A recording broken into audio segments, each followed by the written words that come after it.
Chapter 7, Ken. The whole trick to making good curry is getting the right ratio of turmeric, coriander, and cumin into your sauce. Don't even bother with that crap from a jar. You've got to make it yourself. I mean, how many clam rolls can a person eat? Apparently a lot around these parts. The rice cooker light came on, notifying me that my basmati rice was done. Astro swiped at my leg with his paw. He wanted a taste of whatever I was making. I flicked a piece of pre-cooked diced chicken off the cutting board towards the floor. He easily snatched it up with his tongue. I had just dumped the chicken into the sauce when Noodles let himself through my back door. Astro ran up to him and put his front paws onto his chest. Astro, He said as he gave the dog a vigorous rub behind the head. I stirred the sauce and said, "Hey, good timing." Noodles sniffed the air and squinted. what's that? "I told you, we're having curry chicken. You haven't had Indian food before?" He looked around with a concerned look on his face. Do you smell that? "What, the cumin? It's an important ingredient." No, something smells rank. "You gotta be kidding me. You've never had Indian food before." No, dude, I've had plenty of Indian food. Something smells off. I noticed it when I came in. I leaned over my simmering pot and sucked in a chestful of aroma, then exhaled deeply. I was getting annoyed by my friend's remarks. "It smells great. What are you talking about?" Noodles in his nose wandered around my house, firing off a scent sniff every few feet. Astro playfully followed behind him, thinking he would be getting more attention. Noodles stopped in the middle of my living room and frowned. It smells like ass over here. I slammed my spoon down on the countertop. Seriously? Did Astro just take a dump? Although I had given Astro a little bit of the curry sauce, I don't think it would come out the back end that fast. I knelt down on the carpet and scanned for the despicable discharge. Astro got down next to me in a playbow. He didn't realize he was 10 seconds away from a severe scolding. I spotted a weird lump of something under my sofa.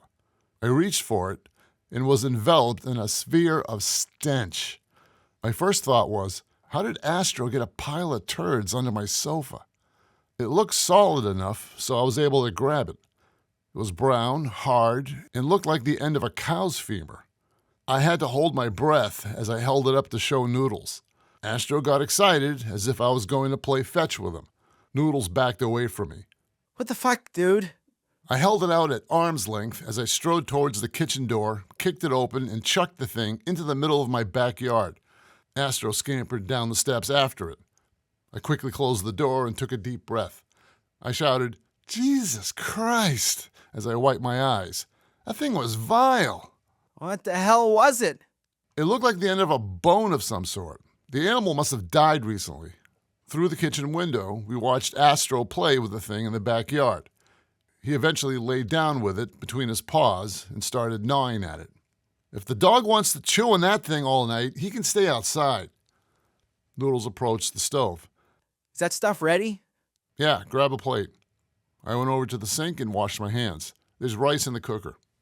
While Noodles loaded up on rice, I pulled out 2 Coronas out of my fridge and handed him one. "Here, they're not flying horse, but close enough. What's a flying horse? Indian beer." We sat at the kitchen island, chowing down on dinner. Noodles swallowed a mouthful of food, then said, So what do you think of? Your windows are the eyes of your home. "Making more proverbs now, are we?" I was gonna use that work. Noodles worked as the event marketer for a shitty little company that sells replacement windows indoors to homeowners. I suppose it was better than delivering pizzas, which is what he used to do. He glanced around my living room quizzically. "You know, windows may account for more than 30% of your home's heating loss." I didn't look up from my plate. "My windows are fine," I said, my mouth full. Noodles studied each window. Do you know what the R value of yours are? Annoyed, I shot back, "Will you knock it off with your marketing shit? Nobody gives a crap about windows." Noodles became fixated on the window on the other side of my living room for a moment, then asked, Is that Astro? "Where?" I thought I saw Astro in your front yard. "Astro was out back," I said. I got up, opened the back door, and scanned my yard. He wasn't there. Noodles and I turned around and went to the front door. I opened the door, and there he was, sniffing a light pole next to the street. I thought, what the hell's he doing out front? I shouted, "Astro, come here." He joyfully bounded up to me and sat down, giving me a complete look of innocence. I petted him on his head and asked, "How did you get out here?" A voice yelled from the porch next to mine. Keep that damn dog on your property. I called him Drunk Scott, my asshole neighbor who was a raging alcoholic. With his white hair and stooped shoulders, he seemed perpetually old and permanently cantankerous. Civility between us ended long ago. I said, "I didn't let him out, you old coot." I don't want to see that dog shitting on my lawn. Drunk Scott bellowed. "He didn't shit in your lawn." That damn dog has been running around the neighborhood for the past week. What are you talking about? He's been in my backyard since I moved here. There's a 6-foot fence around it. Drunk Scott flailed his arms into the air. He pissed on my mailbox yesterday.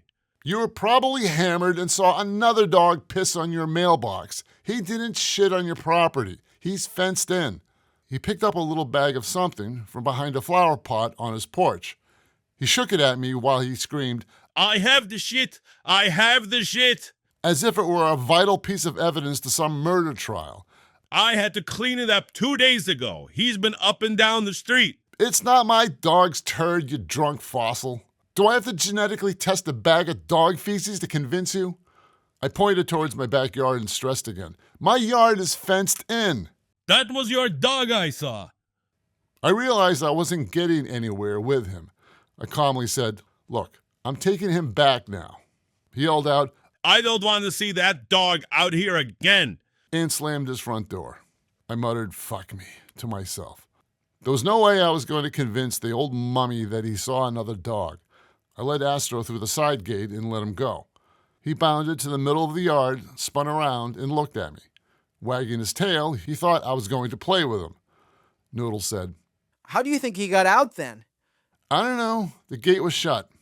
Noodles and I walked along the inside perimeter of the yard, studying the fence as Astro followed us. Do you think he could have jumped over it? I doubt it. We stopped at my tool shed, and I pushed at a clump of weeds with my foot. I muttered, "Oh shit." Astro had dug a hole under the fence. The weeds blocked the view from the house. We had to stand right where we were to see it. Astro admired his handiwork, wagging his tail beside me. Noodles and I exchanged looks of embarrassment. I guess the old coot was right. We found a couple of concrete paving stones and wedged them under the fence. I grabbed a shovel and filled the rest of the hole in. I certainly wasn't going to apologize to Drunk Scott. He could keep his prized bag of dog shit.